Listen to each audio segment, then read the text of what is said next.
Welcome to Cody in the Cinema. Today I'm discussing 3 Criterion Collection films that surprised me because I didn't realize I would enjoy them as much as I did. Maybe I had the wrong expectation, or I didn't really understand what the film would be about. Whatever it was, these have become films I really like that I really recommend you see. And I'll start with the most wholesome because this is a really fun time, really smooth, easy, enjoyable ride. This is called The Palm Beach Story, one of the best cover artwork pieces that I think the collection has. This is from 1942 from Preston Sturges, starring none other than Claudette Colbert and Joel McCrea, who are both pretty good actors in their own right, but especially her. Really liked her in the film. In the supplements, well, the booklet here, which is pretty in and of itself, there's a part here from the essay that says, but it's Colbert, of course, who lights the movie from within, giving it so many of its colors. Through the 30s and 40s, there were plenty of stars who equaled, or perhaps even surpassed Colbert in physical beauty, but few who were so alight with life. Sturges, so very wicked, refuses to hand over easy answers. Talking about the actress, the plot, it's a really enjoyable, fun movie about relationships, divorce, the curiosities that individual people have, and I think it's really funny. And like I said, it's like genuinely kind of wholesome and good-hearted, and it's just a great time.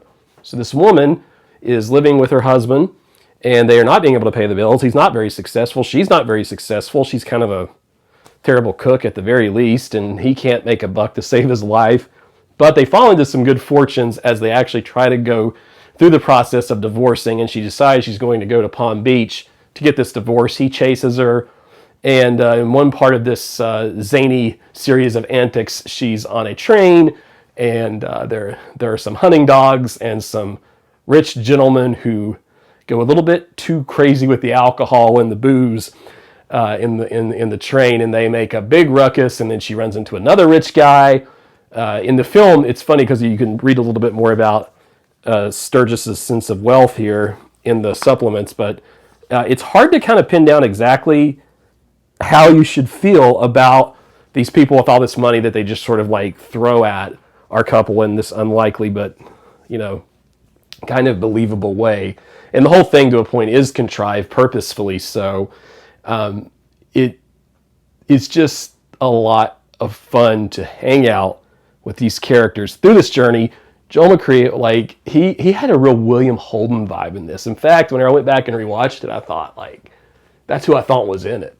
And I think this is one of his better roles because he's so serious and stoic and he's always chasing her. But the real performance belongs to Claudette Colbert. I mean, she is just funny, witty. Her timing is perfect.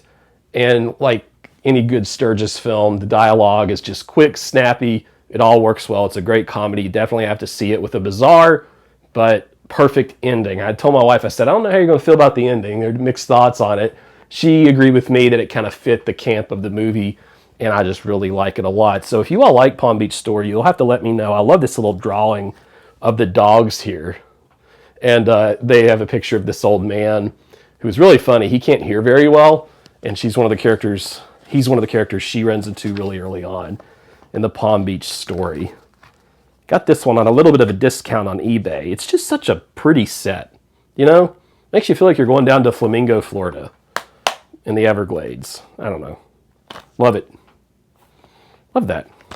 Second one I don't have a copy of yet. Second film I'm going to talk about.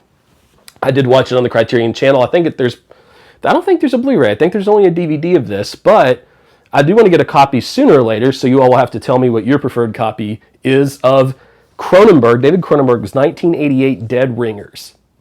This was a film that I did not think I would enjoy that much because I thought it was a different film altogether.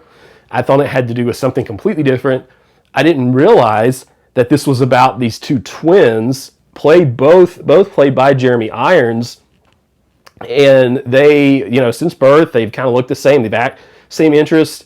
They become gynecologists, and they do some really unethical, creepy stuff, including sometimes date the same women, but then the women aren't necessarily in the know about that, including one who one of them falls in love with, and then the other, it doesn't have those same feelings, This leads to some drug abuse and drug addiction, which unfortunately that part of the film is the least good part. I think the drug addiction just becomes kind of a generic, I don't know, statement about drug addiction.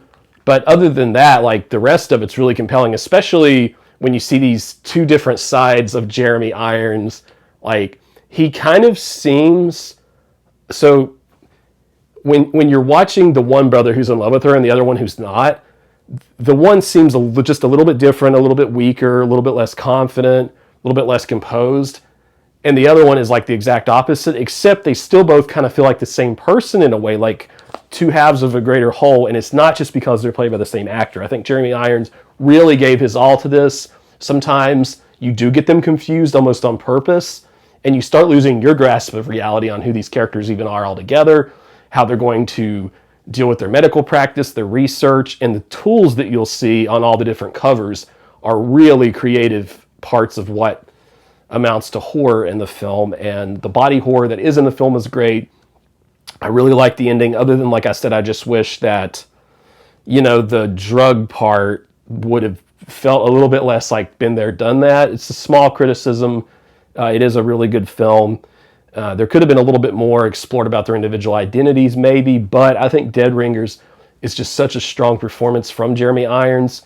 And, it's one you've definitely got to see. And I can't wait to get a copy. So those of you that have a physical copy of it, you'll have to let me know what your preferred version is, because I don't know if maybe the Criterion DVD is good. Not sure. Speaking of DVDs, I got this set of the BRD trilogy in the mail recently. This set from, and I'm hoping I'm close on his name, Werner Fassbinder, or Fassbinder, however you pronounce his name. But I watched the first of these, and I really, like I said, I had no idea exactly what these films were about when I bought them, but apparently this has to do with post-war Germany and the reinvention of the the country after that, and this director's attempt to sort of document that through stories. And the first of these was a 5-star knockout, lights out, awesome film from 1979 for me, The Marriage of Maria Braun. I loved this movie. I loved the character study. I loved watching the motivations and not knowing exactly what to think of this character throughout. This is the first of these. And Maria Braun uses her beauty and ambition to prosper during Germany's economic miracle of the 1950s, it says. And this was a big box office success for him.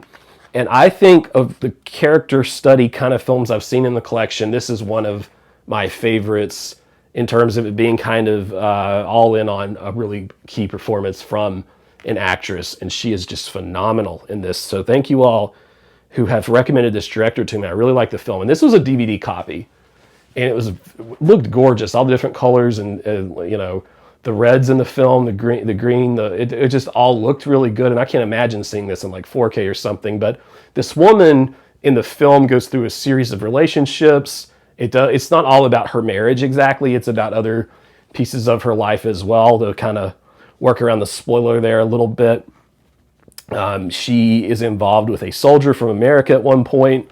She's involved with an upper class businessman, and that's pretty interesting how that all plays out. It's uncomfortable. I could see someone disliking this because it might seem like, are you supposed to root for the woman? Do you like her? Do you hate her? Is she obnoxious? Is she just an opportunistic kind of ghoul, or is she simply living in the post-war ruins as best she can? I mean, there's one scene where she's hanging out with some of her friends and family, and they're just kind of like on the side of this hill eating and drinking because, like, where are they gonna eat? There's a part where she walks through and explains to someone, this was my old classroom, and there's like just rubble left and like pieces of the building.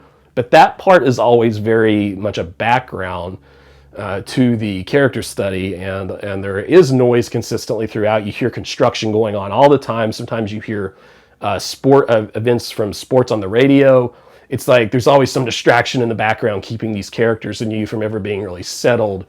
And this film is kind of disturbing, but it's also just so realistic. And it reminds me of the plot lines in this film. A lot of it felt to me like it was created similar to the show Boardwalk Empire, how the little like melodrama and different little pieces play out in that film.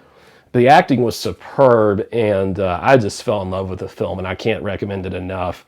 It is, I mean, some people might think of it as a slow burn, but I don't know. I thought every single character was compelling. Like, every single character was compelling to me.